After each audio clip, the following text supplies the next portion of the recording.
अस्सलाम वालेकुम स्टूडेंट्स, आज स्टार्ट करेंगे चैप्टर 9 की रिवीजन केमिकल इक्विलिब्रियम। और इसके लेक्चर्स जो हैं वो आपको मिल चुके हैं, आपने रिवीजन करनी है। यहाँ पर आपको बताया जाएगा कि शॉर्ट क्वेश्चन और लॉन्ग क्वेश्चन कौन से हैं और आपने उनका कितना आंसर करना है। तो सबसे पहले इंट्रोडक्शन में आपने इसको सारा पढ़ना है। इसमें अगर आपको लगता है कि कोई इंपॉर्टेंट पॉइंट है आपने उसे अंडरलाइन करना है। जैसे यहाँ पर है quantities of reactants and product remain unchanged, तो ये आपको एमसीक्यूज़ में क्वेश्चन आ सकता है, एमसीक्यूज़ आ सकता है, तो इसको अंडरलाइन करें। उसके बाद in fact these reactions do not stop, rather they take place on both direction at equal rate and attain the equilibrium state। इसको आपने जस्ट रीड आउट करना है। इसकी जो डिटेल डेफिनेशंस हैं वो नेक्स्ट पेज पे हैं। तो यहाँ पर आपने इसको भी स्टडी करना है। यहाँ पर आपने इसको रीड आउट करें, रीडिंग जो है वो आपने मस्ट करनी है।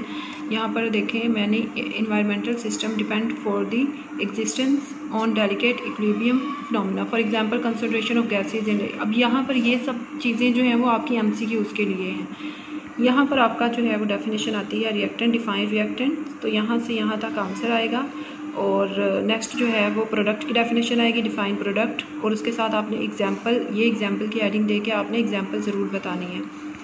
नेक्स्ट वन है, आपको क्वेश्चन आता है define irreversible reaction and define reversible reaction. तो आपने इरिवर्सिबल में यहाँ से यहाँ तक, और उसके बाद जो है रिवर्सिबल में यहाँ से यहाँ तक आएगा। लेकिन अगर आपको इसका क्वेश्चन दूसरी तरह से आ जाए, what is the difference between irreversible and reversible reaction, तो आपने इनकी डेफिनेशन के बाद इसका बताना है कि they are suppose to complete and or not. यहाँ पर आपने सबसे पहले कंप्लीट का बताना है, और यहाँ पर they never go to completion. फिर आपने यहाँ पर बताना है सिंगल एरो से और इसका डबल हेडेड एरो से। तो ये आपका कंप्लीट डिफरेंस होगा अगर आप यहाँ पर डिफरेंस के अकॉर्डिंग इसको लर्न करें। नेक्स्ट आपने दोबारा से इसको पढ़ना है, और इसमें फॉरवर्ड और रिवर्स रिएक्शन का भी आपने बताना है कि फॉरवर्ड रिएक्शन क्या है और रिवर्स रिएक्शन क्या है। दोनों डायरेक्शन, फॉरवर्ड ये वाली है और बैकवर्ड ये वाली है। ये आपको एग्जांपल में आ सकता है। तो ये आपने फॉरवर्ड रिएक्शन का और ये आपने रिवर्स रिएक्शन की डेफिनेशन को रखना है, और साथ आपने एग्जाम्पल भी बतानी है। ये आपका जो कॉन्सेप्ट्स थे वो सारे आपको डिलीवर हो चुके हैं। तो यहाँ पर जस्ट बताया जा रहा है कि यहाँ से ये क्वेश्चन आ सकता है। अब रिवीजन आपने खुद करनी है, इसको अच्छे से रिवाइज़ करें, बिकॉज जैसे ही स्कूल ओपन होंगे आपका वहाँ पर पेपर टेस्ट जो है वो प्रॉपर तरीके से होगा। तो इसलिए अच्छी तरह से इसको रिवाइज़ करें। आपको लेक्चर्स देने के बावजूद यहाँ पर एक मरतबा दोबारा बताने का मकसद यही है कि अगर आपको कोई कन्फ्यूजन है तो वो आपकी क्लियर हो जाए कि यहाँ से लर्न कितना करना है। अब जैसे यहाँ पर ये पूरा है, तो आपने यहाँ पर इसको पूरा करने की बजाय अगर आप अपनी वर्डिंग में इसको बता दें कि इस तरह से रिएक्शन हुआ है, रिएक्ट करने के बाद जो है ये प्रोडक्ट्स आए हैं, तो भी आपका ठीक होगा। नेक्स्ट है definition chemical equilibrium state, very important, आपने ये डेफिनेशन करनी है। इस डेफिनेशन का आंसर आपने यहाँ से यहाँ तक लिखना है। It is called a chemical equilibrium state. अगर आपको पॉसिबिलिटी का क्वेश्चन आए कि इक्विलिब्रियम स्टेट की पॉसिबिलिटीज़ क्या हैं, तो आपने वो ये दो लिखनी है। इन पॉसिबिलिटीज़ का आपने शॉर्ट क्वेश्चन इस तरह से करना है, डिफाइन स्टैटिक इक्विलिब्रियम अगर आपको आए तो आपने ये डेफिनेशन लिखने के बाद आपने एग्जांपल बतानी है। उसके बाद डायनामिक इक्विलिब्रियम स्टेट में भी आपने इतनी डेफिनेशन बताने के बाद ये जो आपके पास लिखा आ रहा है rate of forward reaction is equal to rate of reverse reaction, ये भी आपने ज़रूर साथ लिखना है शॉर्ट क्वेश्चन में। नेक्स्ट वन है, ये भी जस्ट आपने रीड आउट करना है इसे, और ये इसकी प्रैक्टिस करनी है। इसका आपको क्वेश्चन ऐसा नहीं आता, लेकिन आपने जस्ट इसकी प्रैक्टिस करनी है। ये आपको आ जाएगा कि इस तरह से रिएक्शन है, इसको डिटेल में बताएं, तो आपने फॉरवर्ड और रिवर्स यहाँ पर जो लिखा है अगर आप इसे अपनी वर्डिंग में भी लिख देंगे एग्जैक्ट, तो भी आपका ठीक होगा। अदरवाइज़ इसका क्वेश्चन प्रॉपर नहीं आता। वेरी इंपॉर्टेंट शॉर्ट क्वेश्चन है, long question, what is the difference between forward reaction and reverse reaction, तो आपने ये सारा लिखना है। Macroscopic characteristic of dynamic equilibrium का लॉन्ग क्वेश्चन आएगा, right a note on macroscopic characteristic of dynamic equilibrium, या फिर आपको इसका शॉर्ट भी आ सकता है, जस्ट टू आपने उसमें इसकी करैक्टर्स जो हैं वो लिखने हैं।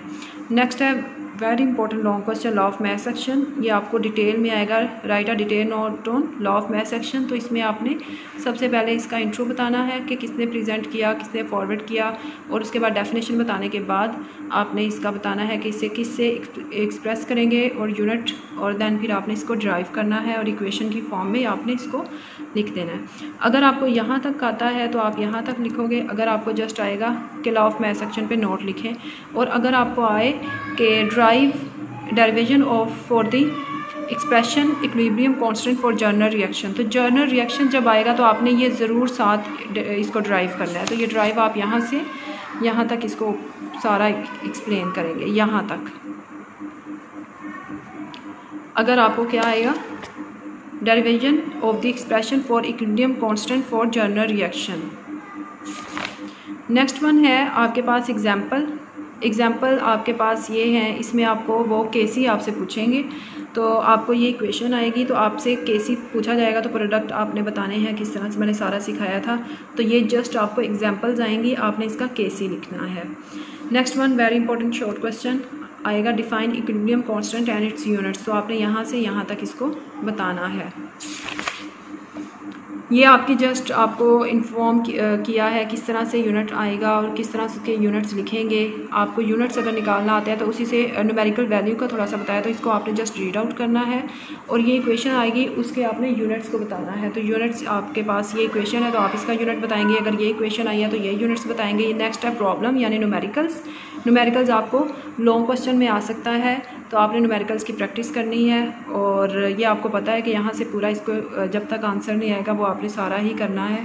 और नेक्स्ट ये भी आपके पास एग्जांपल है, सारी प्रैक्टिस करनी है।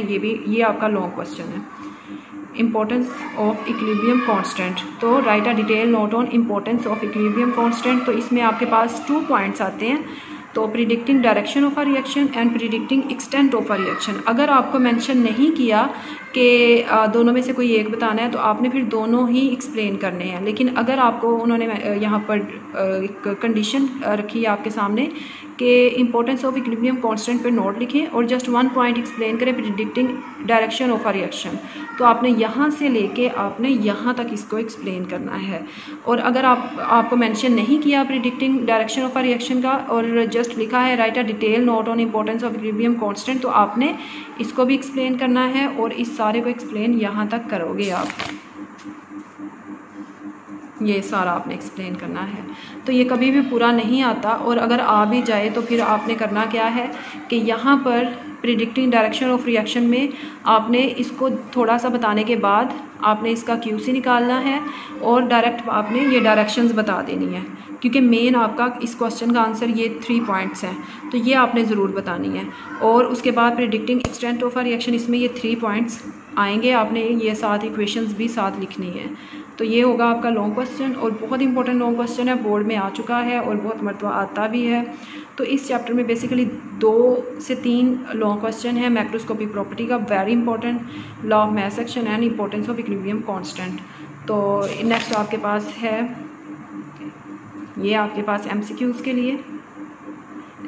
लिए आपने रेडी करना है, और उसके बाद एक्सरसाइज के MCQs जो हैं वो आपने खुद करने हैं, क्योंकि इस सारे जितने भी आपके पास ये MCQs हैं ये सारे रिलेट करते हैं चैप्टर 1 से। थ्योरी का जितना आपने पढ़ा, तो आपने अगर अच्छे से पढ़ा है तो आपको इसको सॉल्व करने में कोई मसला नहीं होगा। लेकिन फिर भी अगर आपको इसमें प्रॉब्लम आती है तो मैं एक वीडियो इस पे MCQs पे भी आपको दे दूँगी। Thanks so much for watching.